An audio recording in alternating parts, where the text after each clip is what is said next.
علی بابا اور 40 چور۔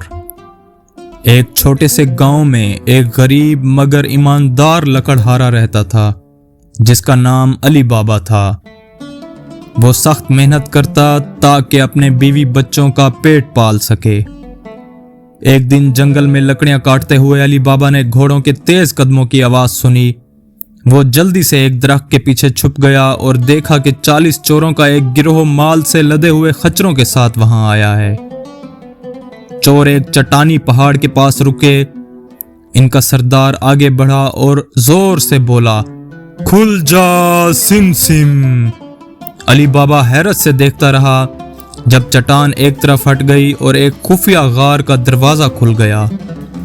چور اپنے مال و دولت کو غار کے اندر لے گئے اور چند لمحوں بعد سردار نے حکم دیا، بند ہو جا سم سم۔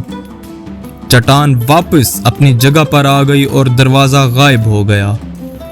چوروں کے جانے کے بعد علی بابا تجسس سے چٹان کے پاس گیا۔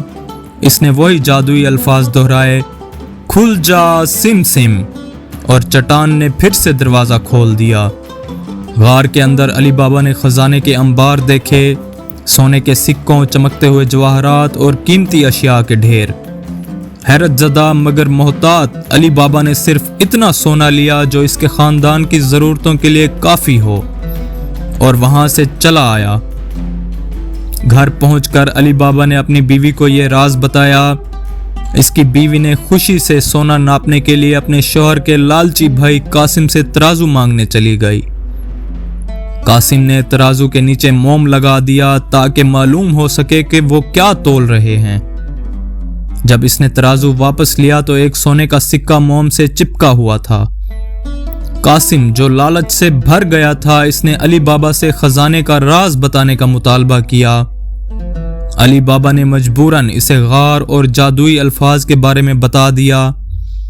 اگلی صبح قاسم غار پہنچا اور کھل جا سم سم کہہ کر اندر داخل ہوا، لیکن لالچی قاسم نے اتنا زیادہ خزانہ جمع کرنا شروع کر دیا کہ وہ جادوئی الفاظ بھول گیا۔ جب چور واپس آئے تو انہوں نے قاسم کو غار میں پھنسا ہوا پایا۔ انہوں نے قاسم کو قتل کر دیا اور اس کی لاش کو غار میں چھوڑ دیا تاکہ کسی اور کے لیے عبرت بن سکے۔ جب علی بابا کو اپنے بھائی کی موت کا علم ہوا تو وہ غمگین ہوا، لیکن اس نے فیصلہ کیا کہ وہ قاسم کی لاش کو دفن کرے گا۔ اپنی ذہین اور وفادار ملازمہ مرجینہ کی مدد سے اس نے لاش کو چپکے سے دفن کر دیا۔ چوروں نے جلدی سمجھ لیا کہ کوئی اور بھی ان کے راز سے واقف ہو گیا ہے۔ انہوں نے علی بابا کو ڈھونڈنے کے لیے ایک منصوبہ بنایا۔ جب انہیں علی بابا کے گھر کا پتہ لگا، ان کا سردار تیل کے تاجر کے بھیس میں علی بابا کے گھر آیا اور اپنے ساتھ تیل کے بڑے بڑے مرتبان لایا جن میں در حقیقت باقی چور چھپے ہوئے تھے۔ مرجینہ جو ہمیشہ محتاط رہتی تھی، اس نے چوروں کا منصوبہ بھانپ لیا اور ایک دیگچی میں تیل گرم کیا اور وہ تیل مرتبانوں میں ڈال دیا، جس سے تمام چور ہلاک ہو گئے۔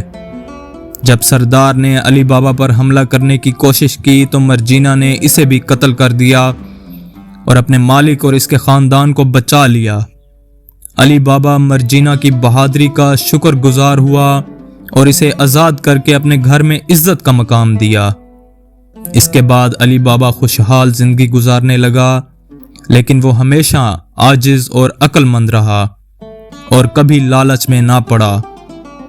تو پیارے بچوں، یہ کہانی ہمیں ایمانداری، بہادری اور عقل کے ذریعے مشکلات پر قابو پانے کا سبق دیتی ہے۔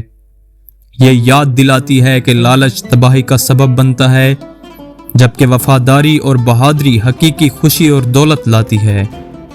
اگر آپ کو ہماری ویڈیوز اچھی لگیں تو لائک، شیئر اور آپ کے اپنے چینل کڈزی اسٹوری لینڈ کو سبسکرائب کرنا نہ بھولیں۔